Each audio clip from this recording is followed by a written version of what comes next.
Muy bien. Es impresionante ver cómo la obra... No se arregla con agua. Trasplante de garganta, no.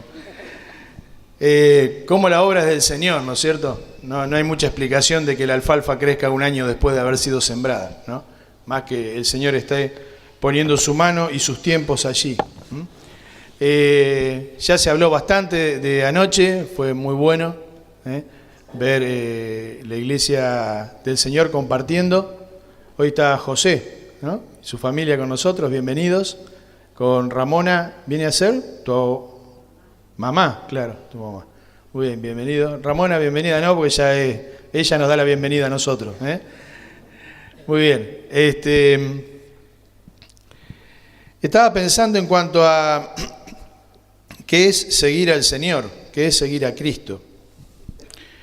Si yo hiciera una breve encuesta acá, la gran mayoría diríamos que seguimos al Señor, ¿no es cierto? Ahora es interesante ver en la palabra de Dios que hay personas que han seguido a Cristo por diferentes motivos. Y no era solo decir seguir al Señor o estar cerca de Él durante un tiempo, el hecho de que realmente fueran seguidores de Cristo o se transformaran en sus verdaderos discípulos de Cristo. Tenemos casos como por ejemplo aquellos que le seguían después de, primero porque pensaban que era un profeta, le fueron a escuchar y él dio la alimentación allí a los 5.000. Y dice que le buscaban. ¿Y Cristo qué les dijo? Ustedes me siguen porque yo les di de comer. No me siguen por lo que yo estoy enseñando. Y posterior a eso empezó a dar enseñanzas que hizo que mostraran quién verdaderamente era Cristo y qué era seguir al Señor. Y que ya muchos se fueran y no le siguieran, y se quedaran algunos pocos con el Señor, ¿no? Entonces muchas veces podemos decir que seguimos al Señor, pero tenemos que analizar qué es seguir al Señor. ¿Será venir a la iglesia seguir al Señor? ¿El estar acá es seguir al Señor? No, el venir a una iglesia no es seguir al Señor. Nosotros podemos estar, muchos o algunos aquí pueden estar y no ser cristianos, no ser seguidores del Señor. Aún haber aceptado al Señor como su Salvador, pero no ser un verdadero cristiano o un seguidor del Señor. Venir a la iglesia es la consecuencia de ser un seguidor de Cristo. Si vos aceptaste al Señor como tu Salvador y verdaderamente querés seguir a Cristo, una de las cosas es que el Señor te va a traer a una iglesia donde se predica la palabra de Dios. Pero es la consecuencia de creer a Cristo. No es la prueba indubitable de que somos seguidores de Cristo. Entonces, lo primero que tenemos que pensar en cuanto a si somos seguidores o no de Cristo es analizar a nosotros mismos, más allá de los años que tengamos en el Señor o de la actividad que podamos estar haciendo, si realmente somos seguidores de Cristo, si realmente somos verdaderos cristianos, en el análisis que Dios y que Cristo hace de nosotros cuando nos ve a nosotros. No el que hacemos nosotros mismos. Y lo primero que vamos a ver es que ser un seguidor de Cristo no es por lo que yo quiero, sino es por quien Él es. Yo sigo a Cristo por quien Él es, no por lo que soy yo. Yo no soy bueno por seguir a Cristo. Yo sigo a Cristo porque Él es mi Salvador. Ahora vamos a ver, en la palabra de Dios hay varias preguntas. Los otros días en el taller de evangelismo, Miguel basó parte de la enseñanza que dio acá en una pregunta que el Señor le hizo al joven rico y mostró allí cómo es el proceso de comunicar el Evangelio. Sumamente interesante e instructivo.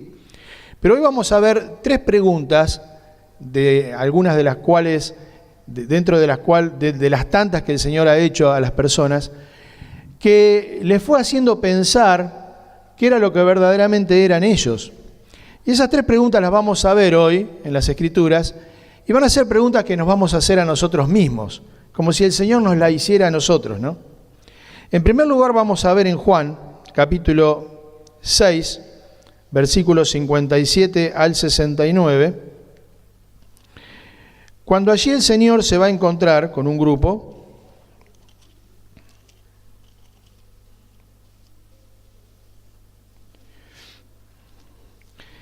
Si nosotros vemos allí a partir del versículo 1 del capítulo 6, vamos a ver primero, ahí por los títulos lo pueden ver, la alimentación de los 5.000, Jesús anda sobre el mar, en esa noche que envió a los discípulos que fueran a la otra orilla después de transformar los pocos panes y peces en alimento para 5.000 y que sobraran 12 cestas, la gente que le busca y la enseñanza del Señor a posterior de eso, lo que les relataba recién. Cuando el Señor les va a decir, yo soy el pan de vida, tomando como base el milagro que Él había hecho de transformar y de poder dar alimentación a esos 5.000, y que esas personas le siguieran, eran más de 5.000 porque eran 5.000 hombres, pero que todo ese grupo lo siguiera al otro lado, rodeara allí el mar y fuera a buscar al Señor Jesús, y el Señor les va a decir ahora cuál es la verdadera simbología o qué es lo que verdaderamente ellos necesitaban saber. Y Él va a darle una enseñanza allí, que no la vamos a ver toda, después ustedes la pueden ver, acerca de que Él es el pan que vino del cielo. Él es Dios encarnado viniendo a vivir entre nosotros, y que más allá del pan físico que Él les había dado, lo que ellos necesitaban eran, como habían ingerido ese pan para tener y sostener su vida corpórea, su vida física, necesitaban ingerir ese pan del cielo que había venido para tener vida espiritual. Por eso el Señor les va a decir, mi carne es verdadera comida y mi sangre es verdadera bebida. Y por medio de mi carne y de mi sangre, no es que iban a comer la carne del Señor ni tomar su sangre, sino que era un ejemplo, una forma de decirlo. Dice, por medio de participar de eso, ustedes van a poder tener vida. Ahora, cuando el Señor da esta enseñanza, se la está dando a los judíos, porque primero comenzó allí en el pueblo de Israel predicando. Y para el pueblo judío, ya el hecho de decir yo vine del cielo y mostrarse como Dios, era una palabra dura para ellos. Así dice acá. Era difícil de entender. Ellos iban atrás de aquel que les había provisto pan físico. Y Él se muestra como diciéndoles, no como, sino diciéndoles, yo no solo soy un pan físico, sino soy un pan espiritual. No solo puedo sostener tu vida física, sino que también te quiero dar vida espiritual. Y a partir del versículo 57, vamos a leer, dice, como me envió el Padre viviente y yo vivo por el Padre, asimismo el que me come, él también vivirá por mí. Este es el pan que descendió del cielo, no como vuestros padres comieron el maná y murieron. El que come de este pan vivirá eternamente. Estas cosas dijo en la sinagoga, enseñando en Capernaum. Al oírlas, muchos de sus discípulos dijeron, dura es esta palabra, ¿quién la puede oír? Sabiendo Jesús en sí mismo que sus discípulos murmuraban de esto, les dijo, ¿esto os ofende? Pues ¿qué si viereis al Hijo del Hombre subir a donde estaba primero? El Espíritu es el que da vida, la carne para nada aprovecha. Las palabras que yo os he hablado son espíritu y son vida. Pero hay algunos de vosotros que no creen, porque Jesús sabía desde el principio quiénes eran los que no creían y quiénes le habían de entregar. Y dijo, por eso os he dicho que ninguno puede venir en pos de mí si no le fuere dado del Padre. Desde entonces, muchos de sus discípulos volvieron atrás y ya no andaban con él. El Señor estaba predicando aquí como si estuviera predicando hoy acá en la iglesia, en la sinagoga, personas que iban para escuchar la palabra de Dios. Y Dios mismo se presenta delante de ellos y se manifiesta y les dice, ¿y qué pasaba con esa gente? Estaban allí en la sinagoga, pero no creían en Cristo, no creían en Dios. No eran verdaderos seguidores de Cristo. Versículo 67 dice, dijo entonces Jesús a los 12, ¿queréis acaso iros vosotros también? La palabra iros acá es alejarse hasta hacerse chiquito. ¿Vieron que con la distancia la persona parece que se hiciera chiquita? ¿No? Tiene que haber, cuanto más lejanía hay de la persona, más chiquito lo vemos. Eso es lo que indica, quieren alejarse tanto de mí que estén en una vida aparte. Quieren irse, o sea, no es solamente irse de la sinagoga, irse del lugar, sino alejarse por completo de de ser un seguidor de Cristo, alejarse por completo de la vida que Cristo les estaba ofreciendo, alejarse por completo de estar al lado de ellos. Y se le respondió Simón Pedro: Señor, ¿a quién iremos? Y esta palabra, si bien en el castellano es traducida la misma, correctamente, es un poco distinta en el original, es otra palabra. Y es la palabra de estar al lado o marchar atrás de alguien. Señor, ¿atrás de quién iremos? ¿O atrás de qué verdad, a qué verdad iremos a buscar? Si nosotros ya sabemos que vos sos la verdad. ¿Quieren irse? ¿Quieren alejarse de mí? ¿Quieren apartarse? Les dice el Señor: ¿ustedes también como los otros que no creen en mí? No, Señor, porque verdaderamente yo sé que ya encontré la verdad. Eso es lo que están diciendo los discípulos. ¿Cómo me voy a ir a marchar en pos de otra cosa si yo verdaderamente ya encontré la verdad? Entonces, la primera cosa que nosotros vamos a encontrar en el hecho de seguir a Cristo es que nosotros somos seguidores de Cristo si Cristo es para nosotros la verdad. Seguimos a Cristo porque Él es la verdad. Seguimos a Cristo porque Él es Dios. Seguimos a Cristo porque Él se ha manifestado como Dios a nosotros si nosotros hemos creído en Él. No porque venimos a la iglesia, no porque hacemos tal o cual otra actividad, no porque nos comportamos de tal forma. Seguimos a Cristo porque Él es la verdad.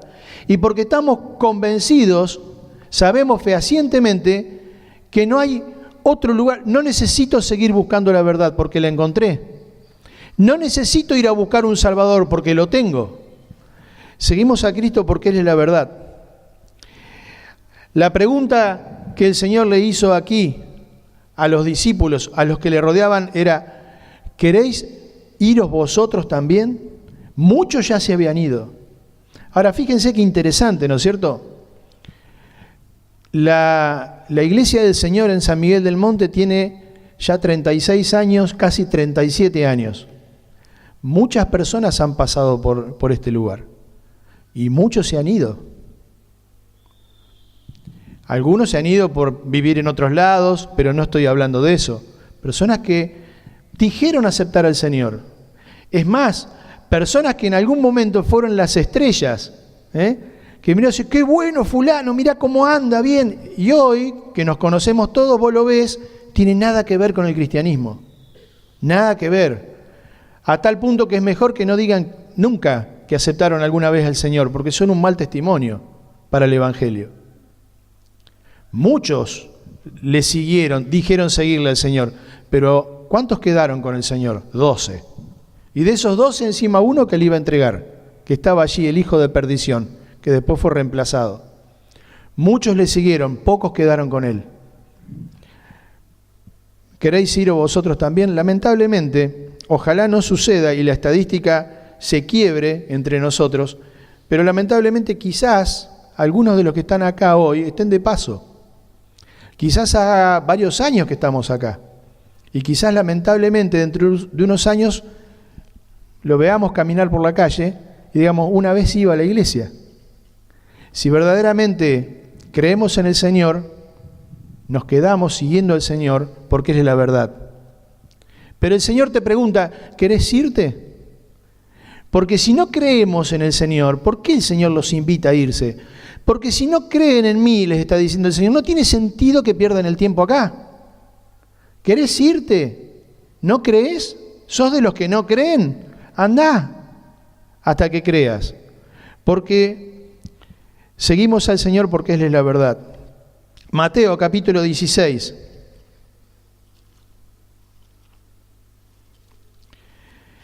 Acá vamos a tener otro tipo de pregunta. Y el Señor ya va a estar hablando aquí con sus discípulos y dice desde el versículo 13 hasta el versículo 18: Viniendo Jesús a la región de Cesarea de Filipo, preguntó a sus discípulos diciendo: ¿Quién dicen los hombres que es el Hijo del Hombre? Ellos dijeron: uno Juan el Bautista, otros Elías y otros Jeremías o alguno de los profetas. El Señor Jesús lo primero que les va a preguntar es: bueno, ¿qué dicen en la calle de mí? Y las cosas que ellos le van a decir son cosas buenas.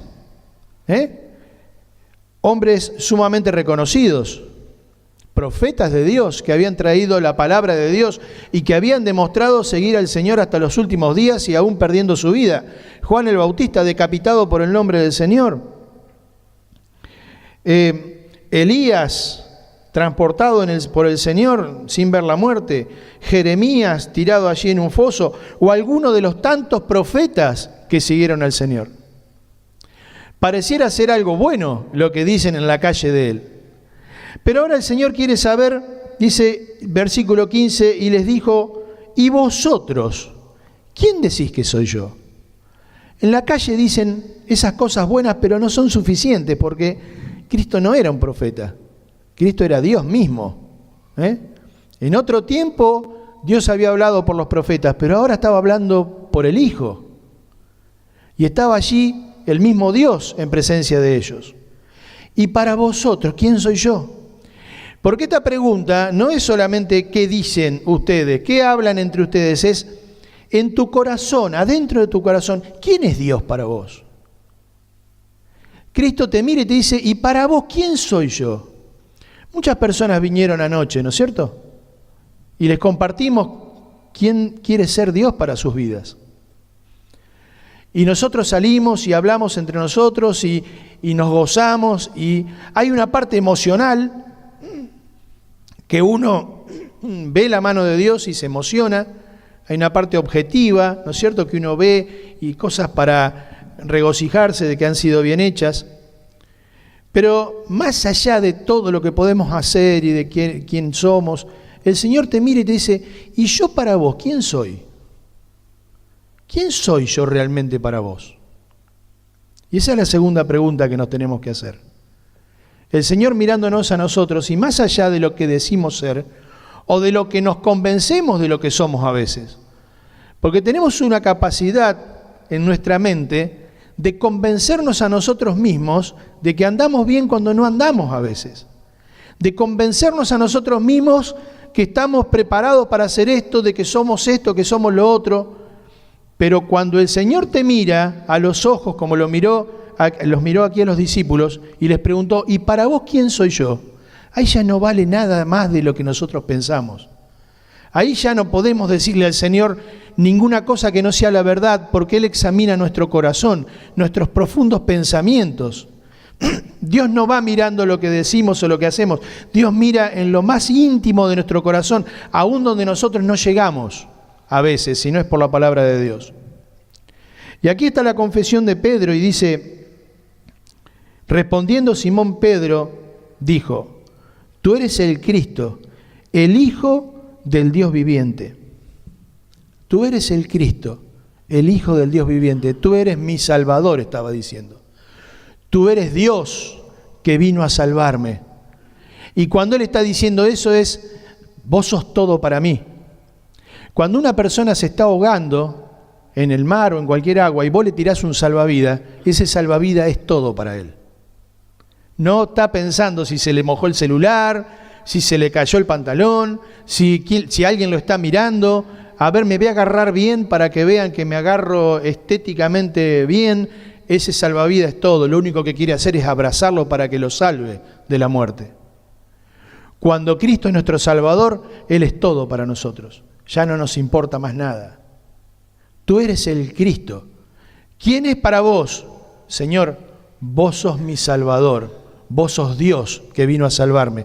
No me importa más nada. Yo quiero vivir para vos. Y el Señor le dijo, entonces respondiendo Jesús, le dijo, bienaventurado eres, Simón, hijo de Jonás, porque no te lo reveló carne ni sangre, sino mi Padre que está en los cielos. El Señor, en el otro pasaje que vamos a leer, también le va a llamar hijo de Jonás, o Simón de Jonás, como dice en el original. La palabra Jonás es una palabra hebrea, colocada acá, es un nombre hebreo, y significa paloma, ¿no? Y es interesante, quizás sea una alegoría nada más, o una comparación, pero el Señor le llama en este momento, y lo vincula con el Espíritu Santo, y le dice, el Padre te lo reveló, el Espíritu Santo que está actuando en tu corazón directamente te lo dijo, a esto de que yo soy Dios. Él te convenció a vos. Simón, o sea, Pedro, Simón, hijo de la paloma o Simón de la paloma. Y ¿se acuerdan que el Espíritu Santo cómo se simbolizó, como una paloma, y después habla del Espíritu Santo. Quizás sea una alegoría, pero el Señor quizás lo remarca acá. Y le dice: bienaventurado eres, Simón, hijo de Jonás, porque no te lo reveló carne ni sangre, sino mi Padre que está en los cielos. Y Dios actuando directamente en la vida de aquel que le reconoce como su Salvador y su Señor. ¿Quién soy yo para vos? Si realmente Él es nuestro Salvador y nuestro Señor, y solo lo que nos importa es Él, el Padre actúa en nosotros. Y es la base sobre la que forma su iglesia. Cada uno de nosotros somos una piedra como viva, porque Él es la piedra viva y nosotros como piedras vivas, según Pedro, somos edificados. Y cada uno de nosotros que aceptamos al Señor, el Señor nos comunica vida a nosotros y tenemos vida no propia, sino emanada del Señor hacia nosotros, y somos edificados como una iglesia viviente. Es un edificio de almas, es un edificio de personas vivas. Pero para ser verdaderamente parte de ese edificio, tenés que ser una piedra que tiene comunicación de vida de Cristo hacia vos. Si no sos como una caja de luz, si no sos como una piedra que se metió allí, como un pedregullo. Podemos estar acá, llamamos iglesia al lugar que en realidad es un templo, son piedras inertes. La verdadera iglesia, ¿quién es? Las personas que estamos sentadas aquí, que hayamos realmente aceptado al Señor y que Él nos haya comunicado vida espiritual. ¿Por qué seguimos al Señor? En primer lugar es la verdad, porque Él es la verdad. Pero también seguimos a Cristo porque Él es nuestro Salvador y nuestro Señor. Y en último lugar, vamos a ver en Juan, capítulo 21.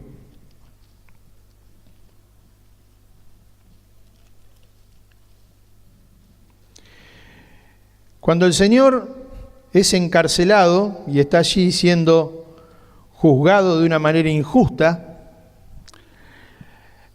Él había anunciado antes que cuando Pedro le dijo que le iba a seguir hasta la muerte y el Señor, ¿qué le dijo a Pedro? Mirá, antes que el gallo cante vos me vas a negar. Antes que el gallo cante vos me vas a negar 3 veces.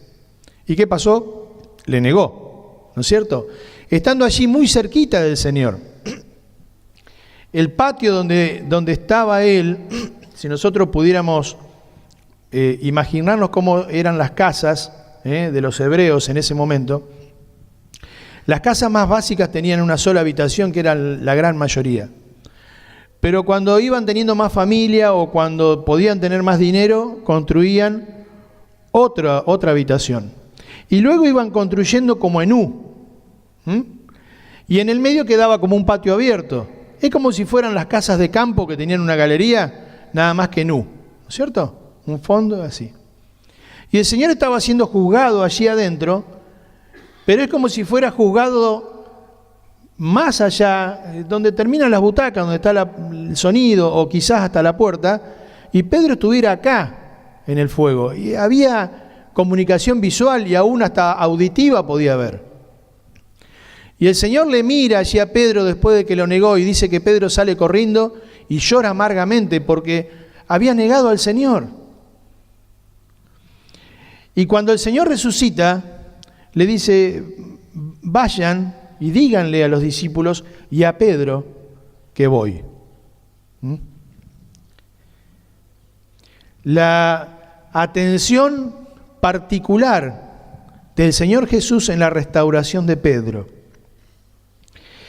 Y acá en el capítulo 21 ya es una de las últimas apariciones del Señor, que es interesante también ver, acá ya está con el cuerpo glorificado, y ellos sabían que era el Señor, por eso no se animaban a preguntarle quién era, pero tampoco era reconocible de que era el Señor, pero había modificaciones en su cuerpo, porque había ciertas dudas. Lo miraban, sí, es el Señor, ¿no? No me animo a preguntarle. Quiere decir que no me animo, pero tengo ganas de preguntarle si realmente es el Señor, ¿no?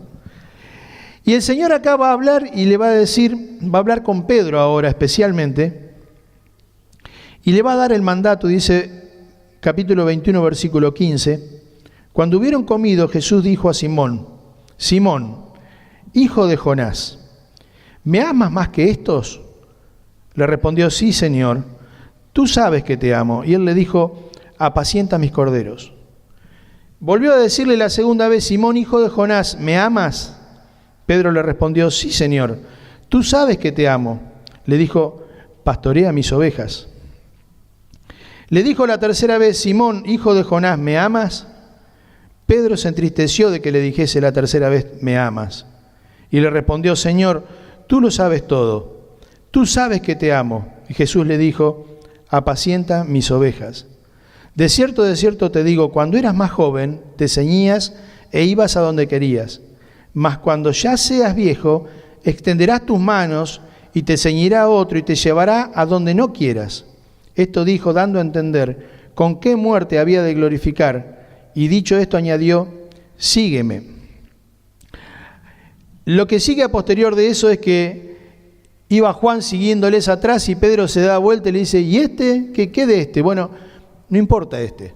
Y ahí tiene una frase que si yo quiero que él viva hasta que muera, diciéndole: no te preocupes por él.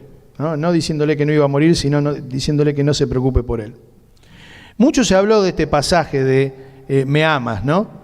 Y ya varias veces se enseñó que la palabra que se utiliza allí es distinta.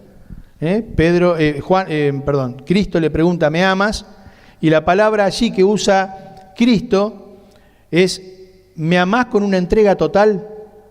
¿Me amás de tal manera que estás dispuesto a todo? ¿Es un amor incondicional como el que yo te tengo a vos? Eso es lo que le está preguntando Cristo. Y Pedro le responde, y muchas veces enseña como que sí te quiero. No es tan así, ¿no? La palabra fileo acá es una palabra que significa amor también. Es un amor genuino y un amor profundo. Pero no es un amor con una entrega incondicional. No es un amor con una entrega total. Tiene una cierta condición. Por eso se dice de que es el amor que hay entre familia, ¿no? Es un amor que perdura, es un amor profundo, pero no es totalmente incondicional. Siempre depende de un poco de lo que el otro haga. Si el otro hace cosas muy graves, puede llegar a deteriorarse ese amor. Pero tampoco es que solamente sí te aprecio. No es sí te aprecio, te tengo cariño. No es tan así. Y el Señor le va a preguntar acá 3 veces, y las 2 primeras veces le va a decir: Pedro, ¿me amás con un amor incondicional y total? Y Pedro le va a decir: sí, Señor, te amo desde lo más profundo de mi corazón. Pero ese amor que Pedro le va a decir es: te amo, pero no estoy seguro de que sea una entrega total. La tercera vez que el Señor le pregunta, ya no le pregunta: Pedro, ¿tenés un amor total? Sino: Pedro, ¿me amás, aunque sea con el amor que vos estás diciendo? Usa la palabra ágape o agapeo primero y fileo o fileo después. Y la tercera vez le va a preguntar: Pedro, está bien, entonces me fileo, o sea, no me fileteo, como dicen algunos, ¿no? Me fileo, o sea, el Señor, está bien, Pedro, ¿me amás así como vos decís? Por eso Pedro se entristece y le dice: Señor, vos lo sabés todo. Y el Señor le va a decir acá, y le va a contar lo que va a pasar con su vida después. Pedro dice: cuando eras joven vos hacías lo que querías, cuando seas viejo no. ¿Qué le está diciendo el Señor acá? Mira, Pedro, vos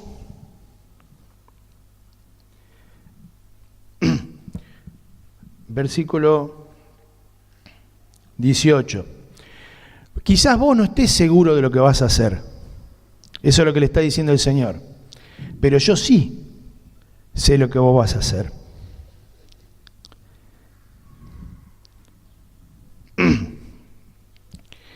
Por eso cuando Pedro se da vuelta y mira al apóstol Juan, y Pedro reconoce al apóstol Juan como aquel que realmente lo ama con un amor incondicional.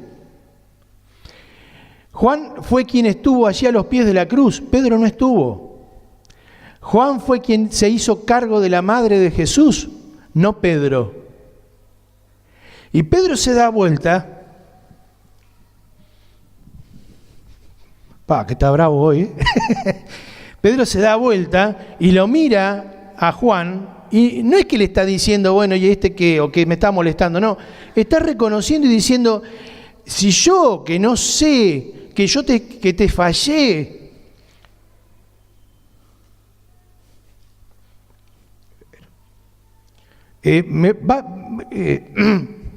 me estás dando esta terrible responsabilidad, ¿qué vas a hacer con este? Que te amó hasta el fin. Por eso el Señor le dice a Pedro que Él sabe lo que va a suceder con su vida. Dice, Pedro, yo sé que cuando llegue el momento, vos vas a entregar tu vida por mí. Entonces, podemos seguir al Señor, seguimos al Señor porque Él es la verdad, seguimos al Señor porque Él es el Salvador, pero también seguimos al Señor por lo que Él es. Y Él le va a dar acá dos mandatos, uno que lo repite y el otro que lo pone en el medio. Le dice allí, apacienta mis ovejas, después le dice, pastorea mis ovejas, y después le dice, apacienta mis ovejas de vuelta. La palabra apacienta es darle de comer. ¿Me amás? Bueno, si me amás, lo que yo quiero que vos hagas es darle de comer a mis ovejas. Las dos, la primera y la tercera vez va a decir eso. La segunda vez dice pastorea, es cuidarlas. Alimentá mis ovejas y cuidalas. Porque si vos realmente me amás, le está diciendo, o cuando te des cuenta que realmente me amás más de lo que crees, vas a entender que lo que yo necesito es que cuides lo mío. Porque las ovejas a las que Cristo está haciendo referencia allí son las personas salvas.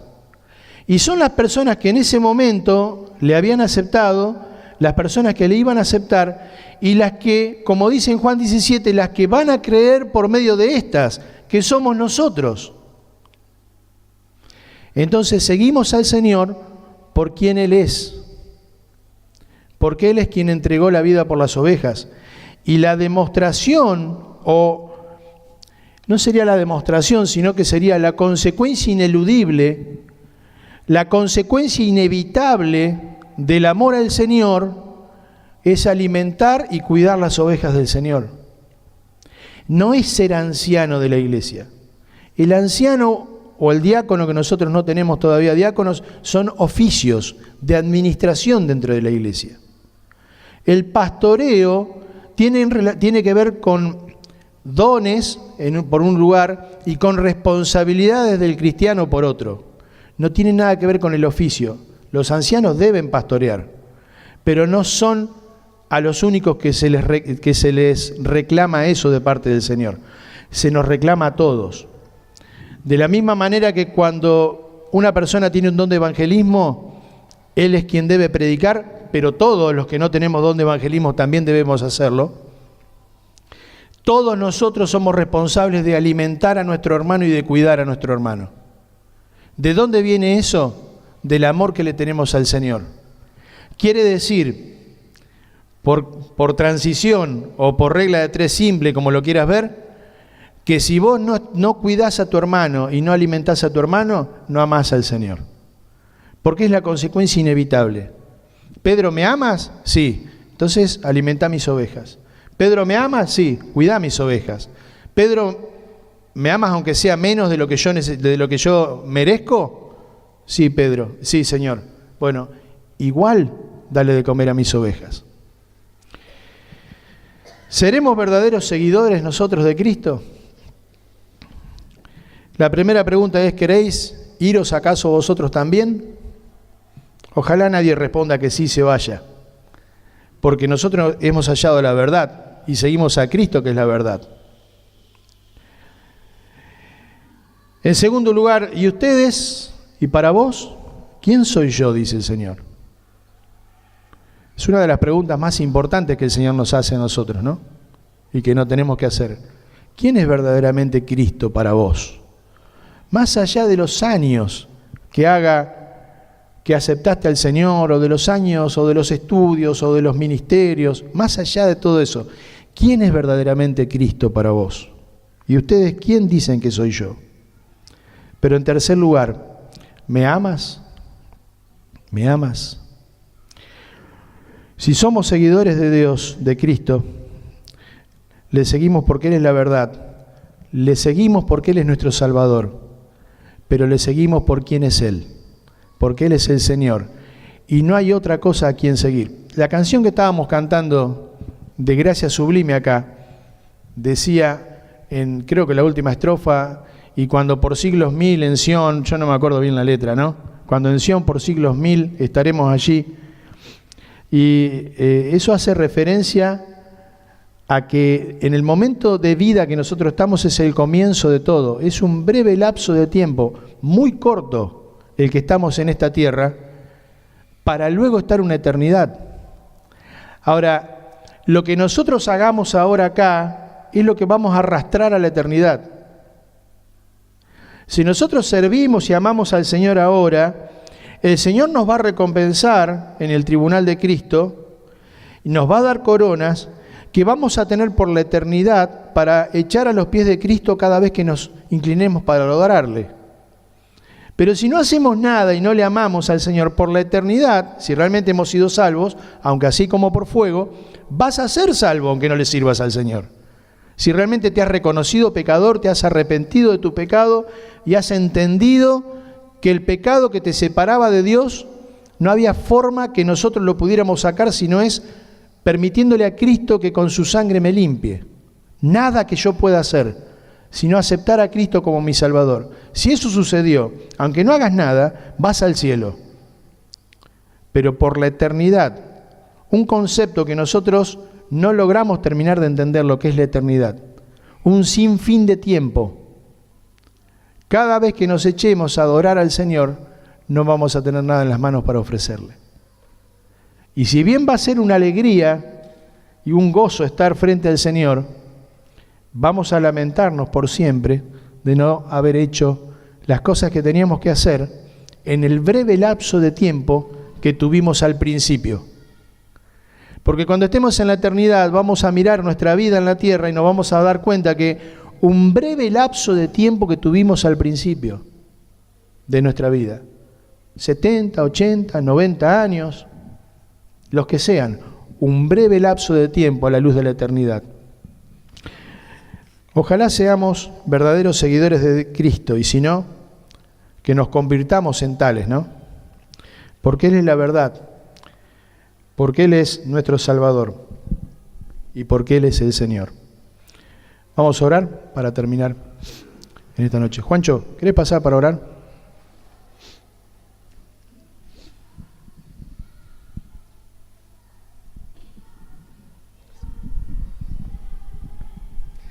Bendito Dios y Padre Celestial, estamos agradecidos a Ti por este día, por Tu palabra, Dios, por la bendición que ella es para nosotros. Te ruego que tengamos en cuenta en esta semana, Dios, quién eres para nosotros y que somos Tus seguidores y Tus representantes a lo largo de este mundo. Agradecemos a Dios y Te agradecemos por poder estar aquí y poder haber disfrutado de lo que fue el tiempo de Tu palabra. En nombre de Jesús, amén.